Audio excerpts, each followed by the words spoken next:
Good morning. Happy Monday. Welcome back to another episode of Two Peas on a Podcast.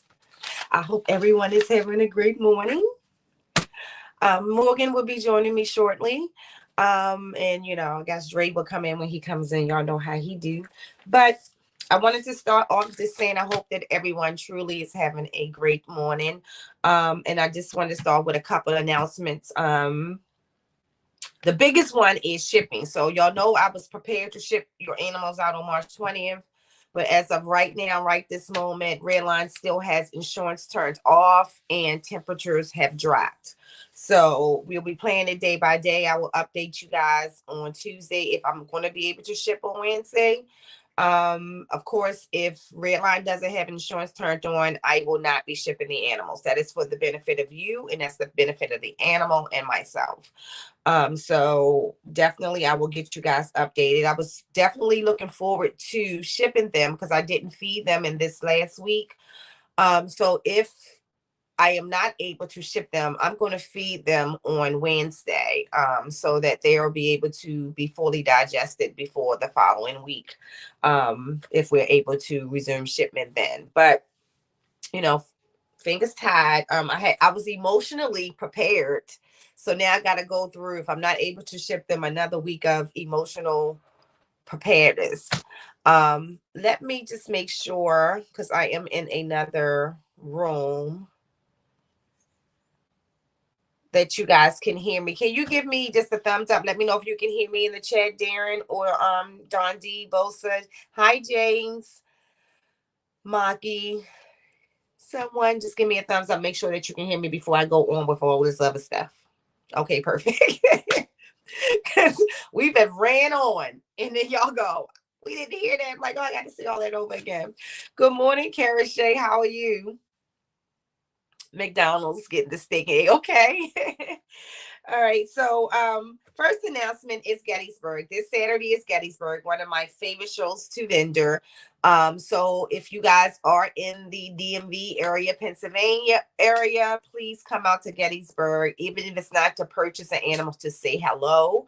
It is a great time there. Some of my favorite vendors are there. Definitely my PA breeders are a group of vendors I love to vend with. And I've been with them at that show all the time because it's just a riot of a day. And it's not a rare moment in the day with them. So me and Slim does that show together. That's the one time, if y'all, for the people, my husband don't do social media a lot, but if you ever want to meet him in person, it's normally going to be at a reptile show, especially if we are presenting our animals, because he is the person who does those shows with me. So come out to meet Slim if y'all tired of seeing me. So that will be Gettysburg this Saturday, starting at 9 a.m. Hope to see you guys there. We talked about shipments. What is this? You ever write down something? You're like, what is, Berryville. Okay. I'm like, what is this? Berryville. So starting April 20th, I am going to also be vending in Fredericksburg, Virginia, in the Berryville location, which is a new location for the Maryland Reptile Farm. I'm absolutely excited about securing a spot in that show. I've been wanting to have a show that's closer to me, because although I'm in Maryland, I am closer to DC and Virginia. I'm not closer to like Baltimore, the parts of Maryland that most people know. I'm in Southern Maryland. And so Northern Virginia is like my spot. So it's a little further in Northern Virginia. I have done shows in Northern Virginia, but not to say I'm gonna do it every month. I am excited about the Fredericksburg market. It's definitely a new market being tapped in for this particular promoter. And it's definitely something that I always wanted to do. Another part of that dream, to be able to vend, and that part of Virginia. So I'm super excited to be starting that. So those are a couple great things. And then this is a big one for me, guys. I hadn't even told nobody I was working on this, but I have built my own website. So I am working on finalizing the website, and hopefully by the end of this week or sooner, I will make the website live. So Lady Tiz Exotics will have its own website independent of Morph Market. And I am super, super excited about that. Um, Way excited because it gives me the flexibility to market myself in the realm that I want to be marketed in. So I'm totally, totally pumped about that. So stay tuned. I will be sharing the link. Hey Hugh. Hey Elias. What's up, bro? And Don D, I believe I said hey, but if I didn't, make sure I say hey to my Don D.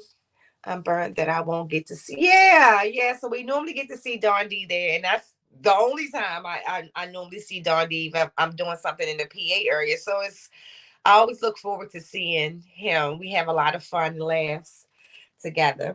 Uh, so yeah, so I'm gonna miss you this time. But yeah, who idea is to keep making Oaks the same day, because Oaks is one of my favorite shows. I would love to be at Oaks too as a person visiting though. Like it's I've never vended Oaks, but as a person visiting, I definitely like Oaks. It's one of my favorite shows. When I ditched Hamburg, that was my show that I started to go to, but it seems to always fall. Marty seems to be booking it the same as Gettysburg, and yeah, it doesn't make sense, but yeah, I'll be at Gettysburg.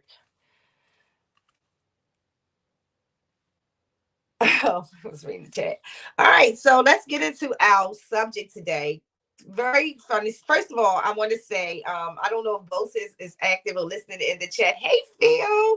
I'll be seeing Phil. Phil, will I see you Saturday? I was just talking about Gettysburg. One of the things that it boasts in the chat, one of my goals was to increase my following. Hey lady, one of my goals was to increase my TikTok following, which has been great. Phil, I can't wait to see you.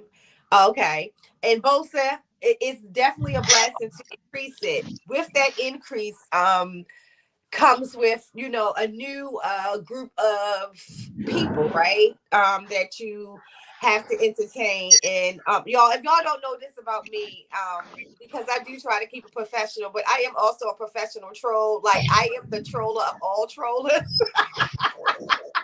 I never saw that coming. coming. People, yes, it's funny when people, I guess because people don't see me trolling like that. Even in person, like I'm the person who, if you, my comebacks are from my dad. My dad was from the deep south. My comebacks were like 357s. Okay. I definitely can come back with the comeback. So this new realm of people are so much fun to engage with, because I think because I may come off as a dainty little female, my blows knock them straight out the comments where they don't even come back. And I'm having a great time with that. I do it very professionally still. I don't use curse words, but I am very good at making people feel in a ball python sense lesser. So don't come for me. But this topic today is definitely triggered for some of those comments and some of the things. And I'm gonna tell you what happened. Because sometimes when people say things on these platforms, I'm like, where in the hell do people get this stuff from? Because even for me, like, who come across other people who don't keep reptiles, it's like people just don't say these type of things. But I meet all of these people in social media today. And so I said, let me Google some of these things and see what actually comes up for people. Maybe it's the internet that's giving people these crazy information. So I will say I found both. I found some crazy answers, but I also found some very informative answers as well. And I'm like, why don't people grasp onto these informative answers? Hey, Hugh, welcome, welcome. Because it is information out there that kind of shows the facts of the fact that some of the stuff you people believe is not true. Not us people, because most of y'all are reptile people, but I'm talking about the people who are not. It's not true. And my only goal on my platforms, other than IG is more of, kind of like showing off what I'm doing. Whereas TikTok, my only goal is I'm there to educate and do makeup. Okay. On Facebook, my personal Facebook, normally, you'll get an animal here and there, but that's normally me, my family, my kids, and like things I really do in regular life. But TikTok is only for education. So when TikTok start to turn to Facebook, you're going to get Facebook responses from me. Because on Facebook, I am me. I say what the hell I want to say. It's my page. It is not Lady Tiz Exotics. It is Nicole Tisdale, and she going to give it to you raw. So if you bring Facebook to TikTok, I'm going to respond accordingly, but very professionally still. But my blows are still going to be some blows. Okay. So this is where it's coming from. So I Googled some of this. Hey, Miguel. Good morning. I Googled some of this. Hey, Jess. Let me see where you get this stuff from. Hey, Maki. You saw that the other day, Maki. Yeah, don't. TikTok. I like that. Don't. Yes, don't. Now, the good thing is that post is going viral. Thank you very much. But I don't have a problem with that part. The funny part is the responses that came with. That's probably the only post I ever seen out of all the reptile posts on TikTok that actually had like the weirdos come through. So, and I don't know what made that one any different, because there are videos with me on there with Charla doing things that was way more extravagant than that little engagement. Which video is this? It's a video I posted. It's so funny because it's just a video of me interacting with Charla in the morning, like her coming out in the morning, how she shows her good morning to me, and I'm like, hey, mom, I'm not doing anything. It's not even nothing. Like, it's like I'm just, to y'all it would be like, oh, just another video because I'm not doing anything. Yeah. To the internet, it was like, oh my God, the snake is going to eat you. Oh my God, until she turns around and do this. Oh my God, she's that. Oh my God, that snake is staring you down. It's not trying to show you love. Oh, it's impossible to show you love. But what's also cool is the people who say, I'm terrified of snakes, but you can clearly show that snake was showing her love. So you got two parts of it. But it's just the parts that you get. So I Googled some of this stuff. I'm like, how can someone look at that snake and see anything other than when I'm saying, come here, mama, and I'm purposely backing up. And she's purposely coming to me like this, that you can you're about to get eaten out of that. But some of the comments was funny from people who didn't keep snakes. Like, I don't keep snakes, and I can clearly see that snake head is not big enough to eat this lady.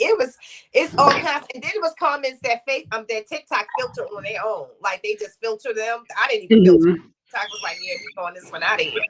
But I can still see them. Y'all couldn't, but I can still see them. So it's just so funny. There, look, listen. I am from the hood where in camp, that's all we did is play the dozens before lunch. I can do this all day, every day, especially when people say stuff like, you're going to hell, and then I go on your profile and you clearly a meth addict. This is not the person you want to think is going to hell, bro. At least my snake was saved on the ark. I don't see meth nowhere appropriate in the Bible, so don't come for me. Yeah, so I definitely, you don't want me to do that. Don't let me start looking at your family members and your neglected dogs with missing hair and all that kind of stuff, because I'm gonna have a great time with you and your concerns. Definitely don't own a monkey. That was another one. You own a monkey and you concerned about me sitting here engaging with this snake. Let me tell you who really can turn around and beat you to death and whip your tail in a quick second. Right. Did we talk about that last week? Like, these monkeys are. Yes, that's what I'm saying. Like, because I'm going to. Is this dude holding a monkey and he talking about? Yeah, okay. Look who's awake. Good morning, Chris. Good morning, everyone else. I've been kind of quiet. Welcome to the chat. Thank you. Yeah, so I had literally, it's now called Toxic.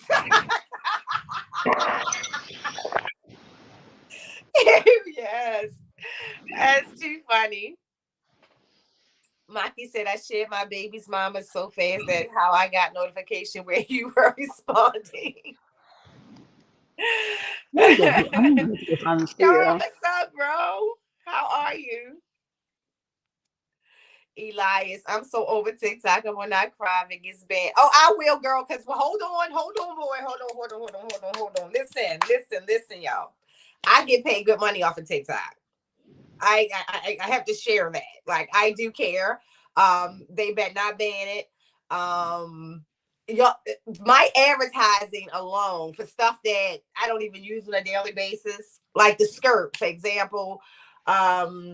I probably will wear that once a year if ever. I get paid good money just to advertise. And what they're really upset about is the fact that entrepreneurs are being able to advertise their business and get paid while advertising other people's business as well, and they have no control over it. That's what they're really upset about. Right, the Um, lack of control.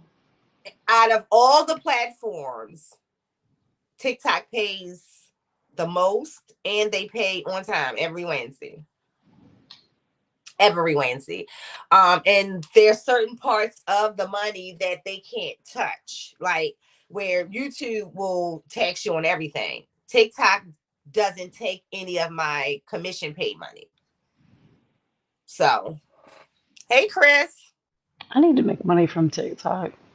Well, it takes time. Like I've been on TikTok for a couple years. Like really doing Mm-mm. it. It takes time. But the part that, and I'll share it, the part that sent me into that whole level of creator market was when I crossed over into the makeup. Oh, nice. It flung me into a whole nother creators market. And because it throws you into the not just the animal reptile, it throws you into beauty and fashion as well. And women are more receptive in the beauty and fashion world of reptiles, because I keep telling you, a lot of women, reptile women, keep reptiles. You know what I'm saying? And so it's respectful to see the two together. Mm-hmm. Um, but yeah, and so then what happens is that algorithm picks up, TikTok picks out on the algorithm. And even though I always had 5,000 followers, like I went from 5,000 to 6,000 overnight. And the more you go live with that number of following creates, every time I go live, I get 400 or 500 followers. If I went live like most people do, I would have over 20,000 followers. I just don't go live that often. It's just not my thing. Right. Um, I went live for the first time yesterday, in a while, and it took a minute to get like back into like the groove of things, I guess, because like the first like half, I felt like I was like super awkward. I was like, what am I doing? yeah, so it's a gradual thing. What it is with TikTok, you're not going to force it. It's definitely going to be something that from the marketing side of it, that has to be what they call natural. You know what I'm saying? You have to gain that momentum naturally. You can't, it's not that TikTok can read analytics to see if like for example, if y'all go and just start liking all my posts at one time, they read those analytics as spam. It doesn't even count. But to see that, new people come in, new followers, and they're liking it, is really what they focus on. And that new activity that you drive every single time. But yeah, you just have to just keep doing what you're doing, and enjoy what you're doing. I think a lot of it too is personality, you know. So personality, I have thousands of personalities, and it just kind of caters to everybody in one live. I definitely see that. I have like the lady I tag on every post. She's an older lady. She's like in her late 70s, and she likes seeing all the animals. And she always messages me, make sure you tag me when you go live. So shout out to Miss Margaret on TikTok. She just love animals. She don't own them. She just like watching them. She loves seeing me explain them. And she's a little old lady. Hi, Joy. I like that. I love getting the messages where people comment or leave messages after my live saying like watching you interact with snakes makes me a lot less um you scared or whatever. It eases my anxiety. Right, All the Elias. stuff like that. I love it. Yeah, I'm telling you, that was a fun one for me. Especially when you think, and then the one man was like, y'all couldn't see this because TikTok filtered it. He said, look at her arm. She's been bitten by snakes. So hold on. There was the arm where the dog actually did what he did. I was like, no, actually, that was a dog. These are facts. It was a dog who almost paralyzed me. I never had been injured by a snake. But okay, move on. Keep going. But you're right. A dog almost took me out of here. It did. It definitely did, but it wasn't a snake. But you respond to that, no comeback, because It's a dog. It's okay that a dog almost took me out here, but your fantasy Right. of a snake taking me out of here was more to talk about. It just Yeah. weirds me out. It really does. Stan said, big cleaning day, all the rides and snakes, every it's okay, Stan. So if y'all missed the episode of us on Stan's show on Thursday, it was such a good show. Stan, I enjoyed it so much. Tim did too. We all did. Stan made me cry, but I ain't gonna blame it on Stan. It was Tim and Stan made me cry. But it was a really good show. I really enjoyed it, and it was a much needed discussion. So shout out to you, Stan. I really enjoyed that, and that daggone Ken had me laughing the entire time. So it was just a great show. All right, so let's get into the topic. So what I did was I Googled some of these things, and we're going to go over some of the things that we know are facts or could be facts and things that is just pure fiction. But I Googled some of the things that people said. So I said, let me take this and put it into a question form and see how fast can a python eat a human? Because one girl said in 2 minutes, I'm gone. So I Googled to see what happens if you type that in. And it says pythons can kill a human in minutes and swallow them in an hour. So this could be true. And let me tell you why this could be true. If I was a little 3-foot lady walking in the jungles of Indonesia, where those animals probably are much larger than the animals we keep in captivity, and that animal does not know the difference of prey from a rabbit, from a rat, and just waiting on anything to come past in the jungle every 6 months, that is quite possible. And it's quite possible that it would take them what they say a hour to eat them, yes, or less, depending on how big it is.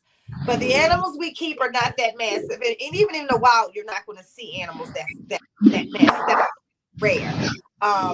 So is it possible? Yes, some way, somehow in the world, but it's as equivalent to the person who can go in and buy 2 lotto tickets and both of them hit, if that makes sense.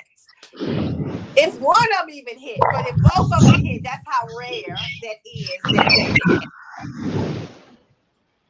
happen. Let's see. The next one I Googled was how many times does a python eat a year?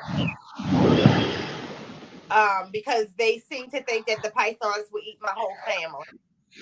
So pythons will wait until an animal is moving past, and then they kind of like what I just said, will dart out quickly and grab them. Then they will wrap them up tight and swallow them whole. Pythons can eat as little as 5 times a year if their prey is big enough. That's factual. As a person who keeps large snakes, I recommend that. So I had somebody paid to come to my house look at my snakes yesterday. She said she thought that snakes ate daily. Well, I And I mean, was like, apparently a no. lot of people think And those. I had a good time like explaining a lot of this. But she said, she was like, how do you feed them every single day? I said, I don't. That's a big misconception. People think that they're just these like hungry eating machines. They don't realize how little they actually eat. Right. Or need to eat. It's in that they would even tell you I don't want to eat if you try to overfeed them. Right. This was another one. How many people have been eaten by pythons? In a very rare cases, adult humans have been killed in at least 3 reported cases eaten by reticulated pythons. What I also tell people is to watch out for is where the source of the information is coming from. So this is from Wikipedia. Wikipedia. I would say is a credible source, but this same question with other sources gave like a way inflated number. If you read this article in a whole too, it talks about the size of the people in South Asia, and that some of them are even as small as 3 feet tall, going out to actually seek food for their villages and things like that, and stumble across these larger animals. They're not 6 foot men who are going out there in these rare, even in these rare occasions. So again, it can happen. It's not happening with the animals we have in captivity. We're not. I will hope no one lets their 8-month-old snuggle with a reticulated python or dog, for that matter, though. That's what I'm saying. Like, I'm not just saying a reticulated python, but with any animal. I am a person who can't stand to see people who have their 8-month-old baby sitting in the bed with a pit bull. I'm sorry. I don't care how sweet that pit bull is. I love Rocco. Rocco is amazing. My dog would never harm a human, but he has never had the opportunity to sleep with my grandkids. I am Right. unashamed of it because I have seen dogs literally rip a child's face off and that baby come through a funeral home because the parent did not understand that if that same animal, that same baby smells like this or looks like that or attempts to take the dog's food. That's another one that people don't realize. A child on 4 legs going to an animal's bowl appears to as another dog to an animal. And so that's Right. The dogs don't have the discernment that humans do. especially when it comes to their food. Yeah. Or if they even want to have a discernment of it, to be honest. That's my food. I just might want to bite anybody who try to take my food. That's how I'm going to be about my mate. So, that could be just your wants. You want it to be your reaction. Now hold up. I'm reading this and it says, king Uh-huh. cobra. Uh-huh. But look at the The picture. picture. Right. So that's why I pulled this one up. Because again, the whole point of this was I wanted to Google what people would see if they just typed in a question. So I literally typed in what is the angriest snake, right? Because everybody see the big snakes and they assume that it's our snakes. And I'm reading this, and this is a king cobra on this side, clearly a water moccasin on the other side. And it says the most aggressive snake is in the world is the king cobra, which I would disagree with, honestly. The smartest, just like our retics get Yeah, the misunderstood because smartest. the point don't make us aggressive. That's why I shared that article from the Bible a couple weeks ago where God talks about the power of the snake. He didn't say anything about it being bad. It just said that it was smart, it was shrewd, it was Yeah.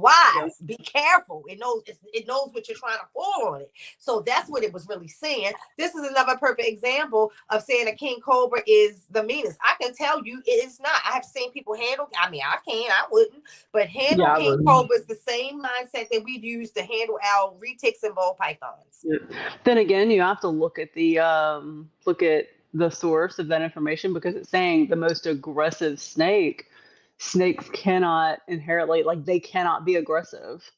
They can only be defensive in that regard. Like they cannot be aggressive. So it doesn't show like where that source was coming from, but wherever that answer came from, that it's bullshit. The whole thing is bullshit down to the picture and the words. But that's just an example. There's a lot of Right. this on the internet. And so, the Right. whole point is for people to understand that, like, the Wikipedia example, that Mhm.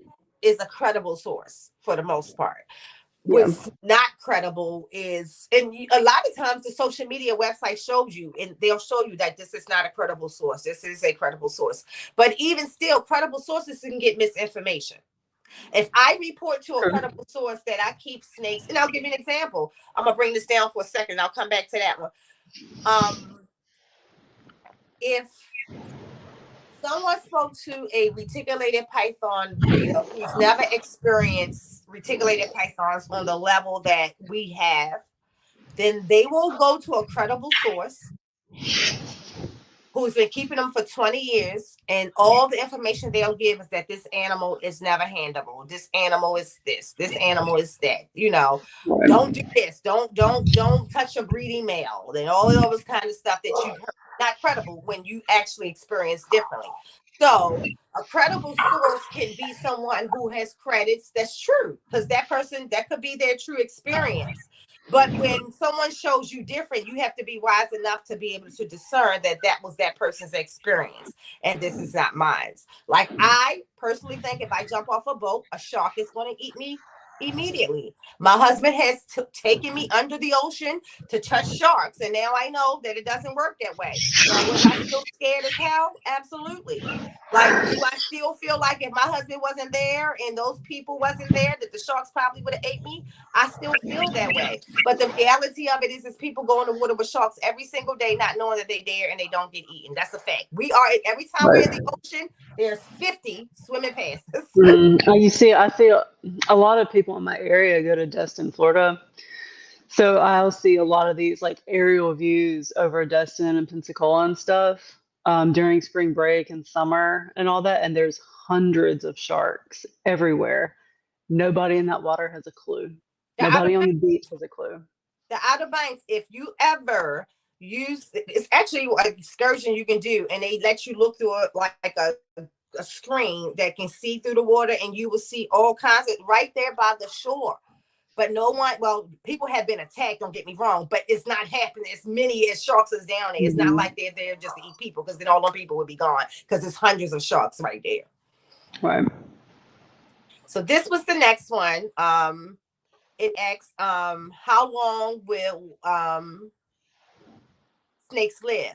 Will they live over 1,000 years? Because people think that because of the fact that they're still existing from the time of the Bible, they think that snakes never died, that it's not new generations like people don't, I just don't get it. But anyway, no, there's plenty of mythological snakes that live for 500 years, mythological being the point, or more, but real life snakes don't have that kind of lifespan. The oldest living snake in captivity is thought to have lived to be 40 years old. Now, this is a fact regardless of the source. We all know that a daggone snake doesn't live thousands and thousands of years.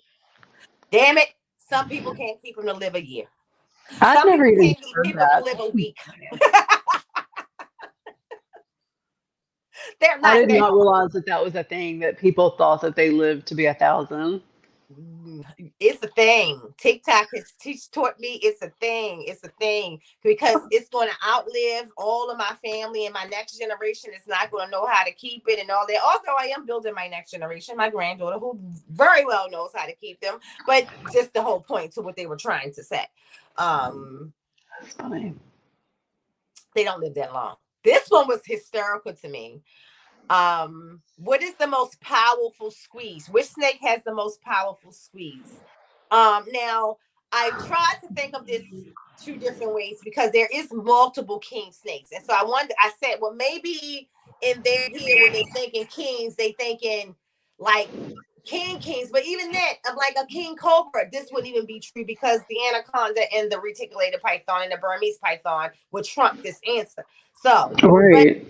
if someone Googled this is what they would have saw, y'all, and then they would have just thought that king snakes were the king of all snakes. They eat other snakes, but anyway, king snakes are native to North America and have evolved into the strongest constrictors in the world, with the ability to exert 100 millimeter Hg of pressure. That's about 16 millimeter Hg higher than healthy blood pressure. That could be true in the numbers, but it's not true that it's the most powerful snake. Yeah, absolutely not. I mean, look at the makeup of a snake. They're just big muscle noodles. King snakes are not big at all. They're very slender, and then you have things like anacondas, burms, retics, and to think that a king snake is going to trump that. Well, I try to give them the benefit of the doubt, maybe because again, one of the things that's in the world, because there's not enough education out there that people listen to, because that's another problem. People just want to Yeah. keep having their visions and theories, but some people when they hear king snake, they think of like king cobras, which is a big snake, but still, a king cobra normally has the power in his bite. He doesn't have power in Hmm. his restriction compared to the larger constrictors. But again, Right. Well, that's where their defense comes from. Their venom. They don't have to, constrict things like that. And right. king snakes are immune to that venom. I don't know. I don't get that one. That's insane. That's crazy to me. Out of all the It's a huge, lot of them. Like, y'all insanely have to large go on your free time constrictors. and Google some of these questions to see how many wrong, off the wall answers come up before, if you even see the right answer. And this one said, "What is the common snake to breed?" And we talk about this, or the common snake to have. And the answer is ball pythons are most popular snakes to own, which I agree. Ball pythons is the most popular snake to own. They are small, docile, and easy to care for. I agree for the most part, if you're not raising babies. Ball pythons come in a variety of colors and patterns. I agree. And they are great for beginners. I agree. Corn snakes as well. I agree. My only disagreement with this, and it's the worst perception out there, and this is as someone who has bred ball pythons and reticulated pythons. Reticulated python babies were way less bitey than ball python babies. So we're gonna stop telling that lie. Okay. There is still at least one ball python baby born last year that if you open it, you better stand back. Where I Oh could go to man. every last articulated python down there without standing all the way back. So true, but not true. Definitely sense that most people own them. They're the most popular. Once they are docile forever for the most part. But they're not the easiest to breed. My retics was the easiest to breed to me, even coming out the egg. Like they're coming out wasn't like ball pythons. They didn't peek out. They was like, coming. I have arrived. The party is here. Ball They was pythons are like like out the the egg, baby, genuine. out the egg. Not the mama. They was out. I totally think that whole breeding experience was easier than the ball python breeding experience. So yeah, I have to agree and disagree with certain aspects of it. I think it depends on your experiences. I think it depends on the age of that ball python and who you're getting that ball python from. Because I see more strikes on hair down from ball pythons than I ever seen anybody come on there with big snakes. And these are just facts, Jack. And then what was the last one? This was the last one. So I Oh saved God, this we one. all But heard this listen, shit. Morgan, I didn't even put this one up, but we know this one exists. We see this one all the time. But look where it's at. Look at the source. Why? Why? Why? Oh my God. That one was on LinkedIn, y'all. This is the information we're putting out on LinkedIn right here. For Here's what that whole reason? snake For what story. reason? Like why? I guess they trying to hire doctors who give professional assessments or something on snake sleeping, which because I have no idea. That's the only thing I can think of. Like maybe the doctor used that story in his LinkedIn profile. I have no idea, but I thought I would die when I googled the story, and the first thing that came up was LinkedIn, and it's on Link. LinkedIn. It's on LinkedIn, y'all. So when y'all wondering why we out here fighting, scratching, pulling our hair out, trying to educate people who just can't be educated, they see it on LinkedIn on the doctor's page. We got to be wrong. I had a girl tell me, like, a girl I know personally tell me to my face that, that last story, sleeping with a snake, she explained it to me and said that that same thing had happened to her. She was like, "Oh, I went to a friend's house and I was sleeping with his Burmese python." It's like, one, why? Two, Right. Why was it no, there? you're full of shit. You've never even, like, she was holding my Samboa saying it was the same snake. I'm like, okay. And then she was like, and it tried to eat me. It was sizing me up. Jesus Christ, no.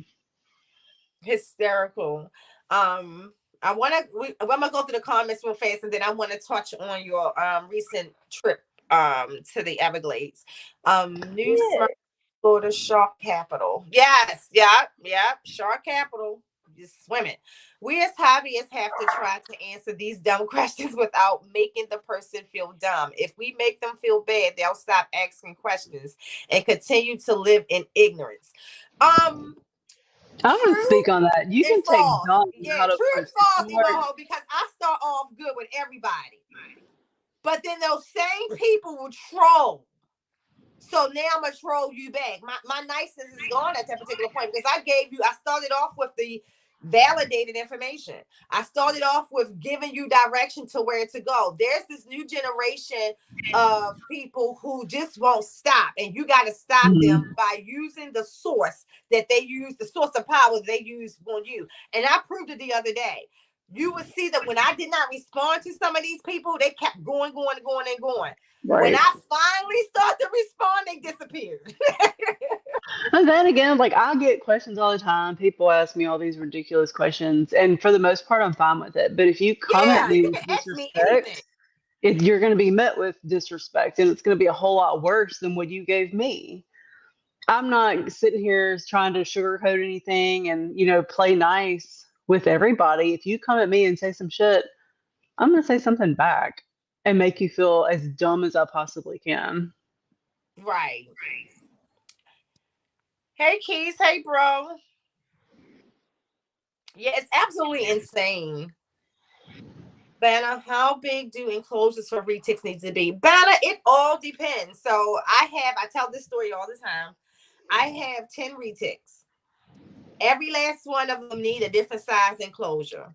I would say at least 3 of them would probably live in an entire house if they could and use it. But the other 7 would never leave that 8x3x3. And if they did, it's only to Right. come to get a good stretch in, and they're going right back in an 8x3x3. And I have one, and this is evidentiary. I have shown it that you can take the doors off the enclosure. Unless you pull her out, she'll stay right there. She'll even watch the other retics go by. Like she'll be like, "Hey y'all." She'll come That's to the edge. She'll Antonio's. even look, but she will not come out of it. So it's going to Right. all depends on that snake's personality. And to me, I will tell you, as a breeder of them, you can see those personalities pretty young. You can see the retic who is going to be running your whole house, and you can see the one who's never going to leave that 8x3x3 or that 8x2x2. My two biggest, or I guess not now. So Nikita and Antonio, they're both 6 feet long.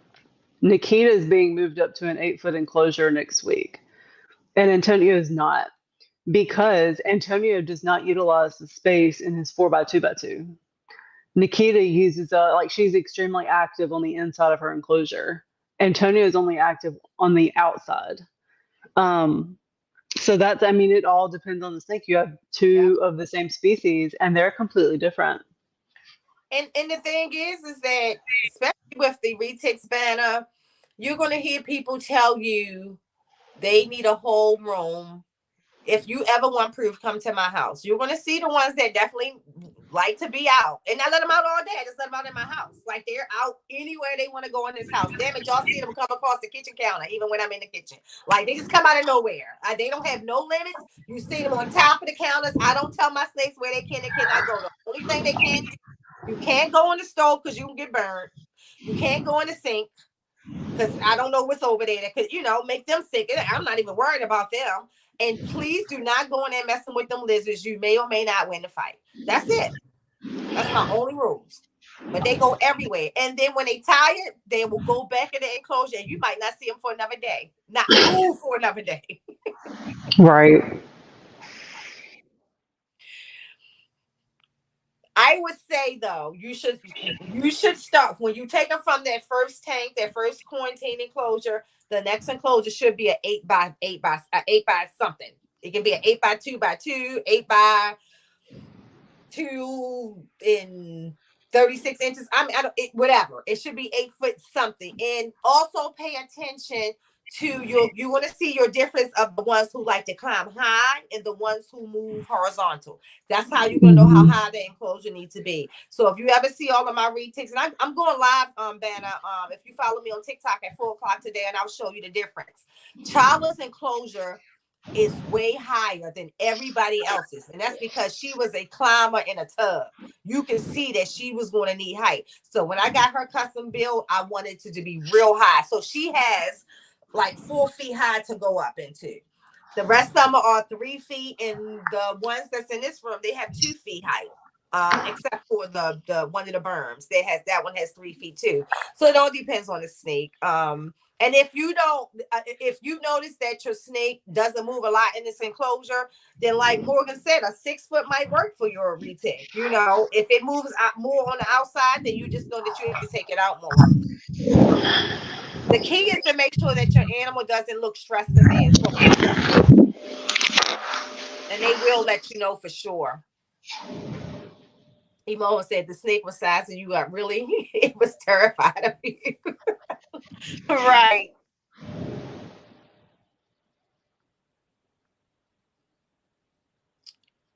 Maki said, "Damn, so I need to get a 2 bedroom so Lil Kane can have his own." He hopes so. Maki, actually, yours is an active dude for sure. I told you that he is spoiled, but as long as you take him out, he'll cling to you. He's not necessarily one who wants to always be down and climbing around. He will, but he's okay with just being on you, like just giving that. He likes that contact, like that contact.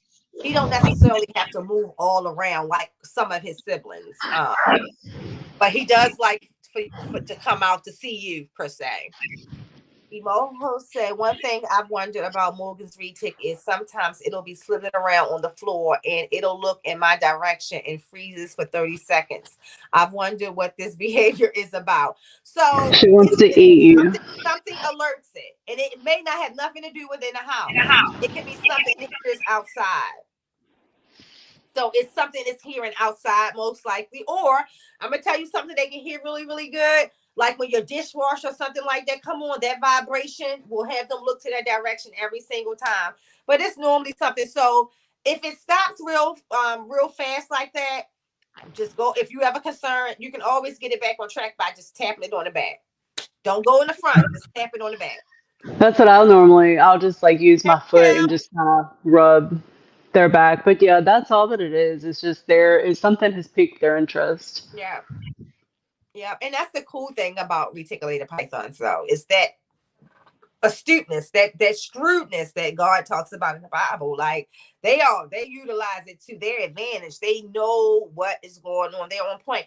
Even if one came in here right now and they know that I'm in this room a lot. And if they came in here and they see me keep talking to this screen, it wants to know what am I focused on in the screen. All of a sudden, you're gonna see a snake come up. I used to do it all the time when I used to work, especially Hefe. I would be on Zoom calls, and it was almost guaranteed. They like, when is the snake coming? Because Hefe was definitely coming out to take the Zoom call with me. I think I actually sent Keys a video because I was watching Keys one time on Hair Down. This was like over a year or so ago, and Hefe comes literally out, and he's watching Hair Down Fridays, and I screenshotted it so Keys could see it. I sent it to Keisha and Keys. It was so cute.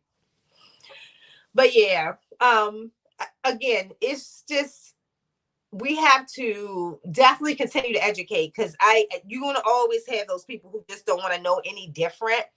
But also I've now asked people, show me your source. You know what I'm saying? Like if the girl who said, this happened at my boyfriend's house, show me the source. Like, what happened after that? What did y'all, why did the snake do it? What was analyzed after that? Because we're living in very analytical worlds with these animals. We're seeing what they do on a daily basis. I can tell people 110% how each one of my animals are going to act when I do anything. I was just reading something on Tim's page. It was on Tim's page. It's on the Retic Pursuit, and someone was asking, I have to give my animal medicine. Will the personality of my snake change? And Tim answered it perfectly, and I totally agree. Absolutely not. Y'all been seeing me give the cow medicine she's not getting it no more now, but for months she was getting it. And if anything, she just knew I don't want the medicine.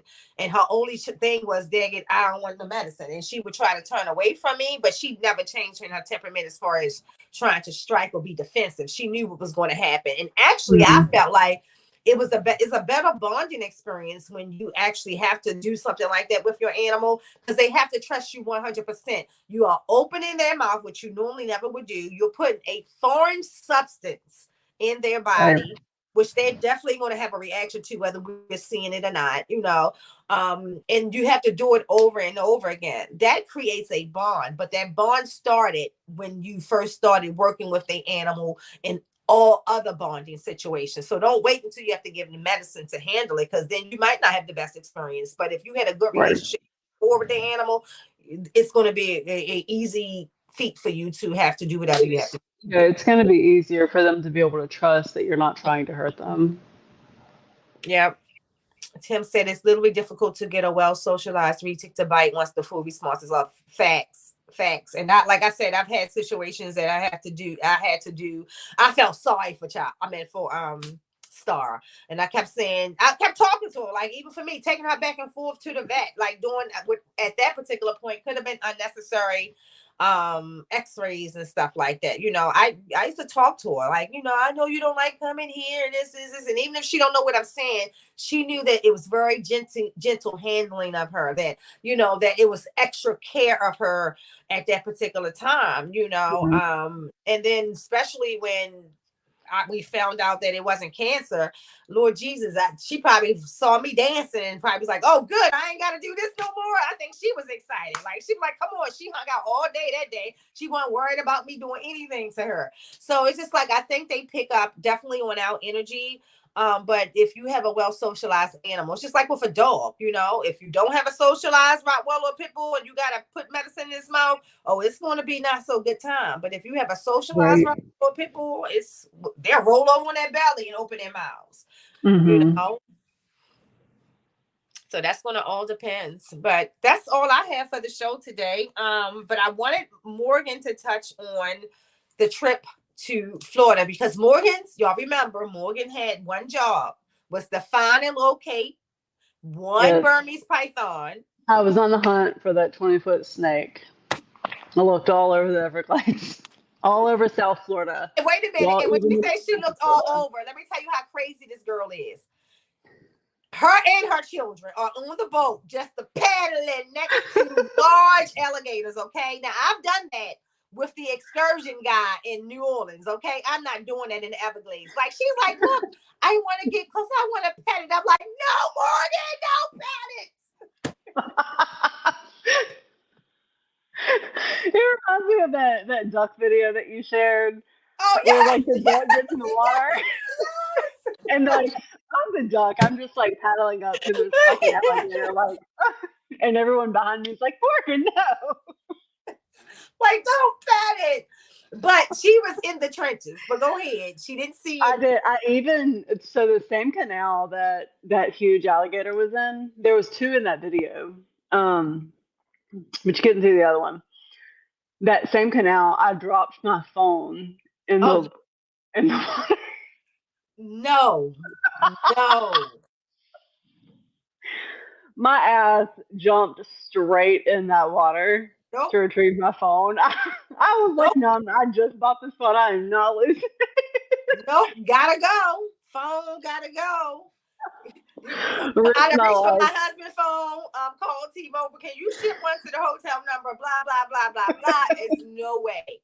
No way. So listen, I love alligators. Like I said, I've touched them on excursions, but these were not wild. They were wild alligators. Let me take it back. But in New Orleans, they're so used to people because people are always coming up and down this canal. Right. So like they named these great big old alligators there. So when you see this 12-footer, his name is George. You say George, he comes, and we was George. I've had those experiences. She was experiencing this going down the river, and then hood alligator, homeboy alligator, I didn't share the alligator, video. just popping up. We were in another place in the Everglades, and we were all just walking, and I look over, and within inches, there's a 4-foot alligator just sitting right next to us. Like I didn't even have to like extend my whole arm, and I could have touched this thing.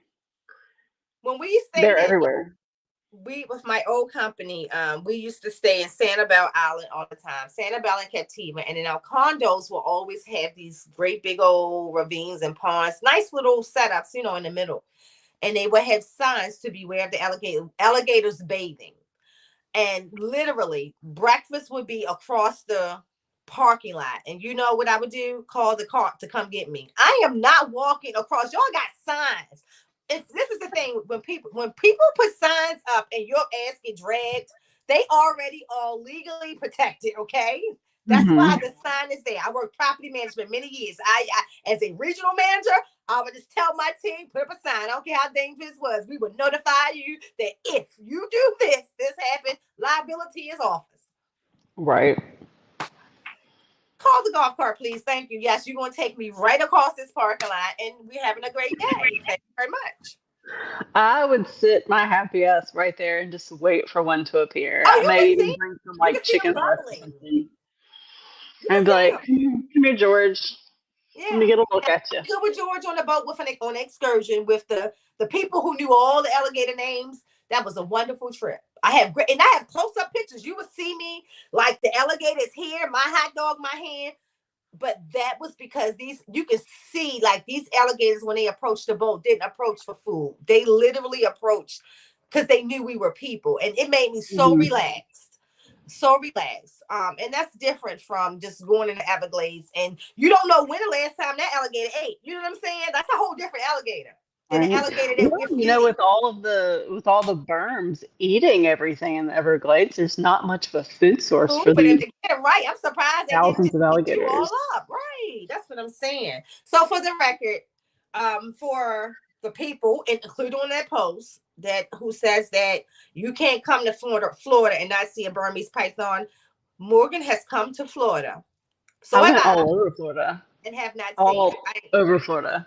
I saw a hundred alligators in just a short time. I saw so many birds, turtles, frogs, fish, all the things, all of the animals.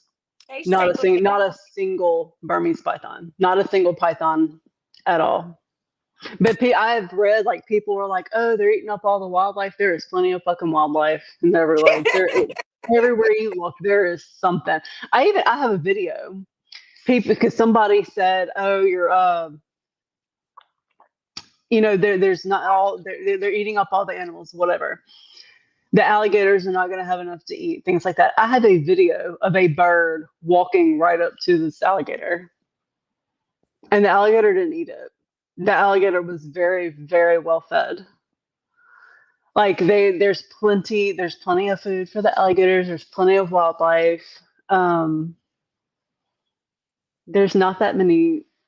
I know that pythons are there, but it's not that it's not If what it's the that news bad, is telling you. you would have seen it. And that's my whole Right. point. I would have seen a lot of emaciated alligators and other animals, and I did not. All of the alligators I came across were very, very well fed. They were big, big babies. Yes, they were, and that's why that boat paddle would have been like. You're like your boat was doing like this. I know. Oh, I was I like, it was was behind touching me, it. and My I boat kept would have been like like, shoop. floating. I got real close to it, like closer than I was comfortable with, and I turned around and saw it, and I was like, "Oh shit!" And this thing was looking at me like, "This bitch is crazy." Like, no, not one of these things has never gotten this close to me. Like, he was looking at me like, "You sure you want to do this?" And Right. my kid was in the front of the kayak, and he was like, "If I get out and swim, I'm gonna drown." I'm like, baby, that's the least of your worries. You'll drown. Look, if you got to fight to swim and alligators, I don't know. This could be a task, but it was definitely it's definitely interesting. Whenever somebody go there, I tell them the same thing: find at least one Burmese python, and no one is saying that they're not there, they're non-existent. But we keep using the word invasive, and one thing we know about when something is invasive, there's evidence of it. There's clear evidence of it. Hmm. It's clear. All the comments of people saying, like, so many people have said the Everglades is not worth seeing. There's not that much wildlife. The pythons have eaten everything. We've got to save the Everglades. Everglades is fine. It's fine. I'm not worried about it. So there you have it. So that's our show. I hope you guys enjoyed. Don't forget, I hope to see you guys in Gettysburg 9 o'clock a.m. this Saturday. I will be bringing all the remaining 2023, even the ones that y'all haven't seen. They are not holdbacks. Let me make that clear. That are not holdbacks. I will be bringing them to the show. And then April 20th, mark your calendars, will be the first Berryville show in Fredericksburg, Virginia. And I'm super excited about that one as well. And hope to see y'all all there. Have a great one. Oh, Victoria's was around Pensacola. Victoria, I haven't seen you in a minute. Victory. I keep saying Victoria, Victory. Around Pensacola, Florida, Northwest Panhandle. I swim at Gator Infested Wards as a kid. You know what? But that's like a lot of people where it's common. Like if you go to foreign countries and there's crocodiles, people still swim in those waters. But you guys also know what to look for too. Like I have seen, like Puerto Rico. There's a bridge in Puerto Rico that if I jump off it, I'm gonna die, even though I'm a great swimmer. But in Puerto Rico, only locals jump off it because they know exactly where to jump, like exactly where to jump. Because if you jump anywhere else, this water is going to take you away. That's different. Like, and I think that that's one of the unique things about learning to cohabitate with nature. So here in Maryland, if I'm walking through the woods up in the mountains and I hear a sound, I know it's a mountain lion to the east, then I go west. I'm not familiar with knowing how to spot the holes, what you call it, the bubbles in the water, to say, okay, that's the alligator. Oh no, that's just a bird. Oh, that's just people who live in native Florida. They know how to do that. Like, they're It's educated in just it. second nature. Yeah, it's second nature for them. Not saying that nothing will ever happen, but the chances of something happening to them is much slimmer than something happening to myself. Right. I truly believe, I don't know if y'all remember, and we're going to go after this, like it had to be like 15 years ago, there was a artistic 12-year-old who got lost in the Florida Everglades and lived there for weeks. Y'all remember that? And when he came back, Google it. You can Google it when you get done. When he got back, he was able to draw everything he saw, from alligators to floating Pepsi cans. Okay. And that boy survived. I truly believe because he was artistic, he survived. And because he was a native of Florida, he survived. Yeah. I truly believe If that happened to me at 34, now I'd be in day one, right. left alone by Or myself. you just would Absolutely. panic to the extent when you see an alligator, being a native, he's probably seeing them all the time. He knows, okay, to do this. Maybe not, maybe you shouldn't do that, or maybe you shouldn't do that. Or being artistic. I always say with Michael, one of the advantages is that lack of fear, because the lack of fear also allows you to engage and supersede fear of not allowing you to have that experience. And that kid could have very well came across alligators, and the alligators could be what got him from one point to the other, what kept him from drowning. He could have leaned on the alligator's back. We don't know. I can tell you that it was one of the most things that he remembered because it's one of the first things he drew. Google it. I cannot remember what year it was, but it was in Florida. He was autistic. I think it was 12-year-old, 9 or 12, between 9 and 12. I want to say 12. 12's ringing in my head. Kid who went missing, and he was missing for days. And he was even for sure, they thought he died. And he had very few element issues, like skin issues or anything like that. Like, he was fine. So I'm sure he ate something. Like, I mean, yeah, you had so much that happened that kept that little boy alive. But y'all Google it. That's a very interesting story. And if you want to talk about things being invasive, I will say this: if a 9-year-old can float for days in the Everglades and still be alive, Burmese pythons are definitely not invasive there, and your alligators are definitely just fine because they was well fed to just let a 9-year-old just sit out there with them forever. Period. But have a great day, everybody. We will see you next Monday. We'll let you know what next Monday's topic is in about 6 days. Peace. Perfect.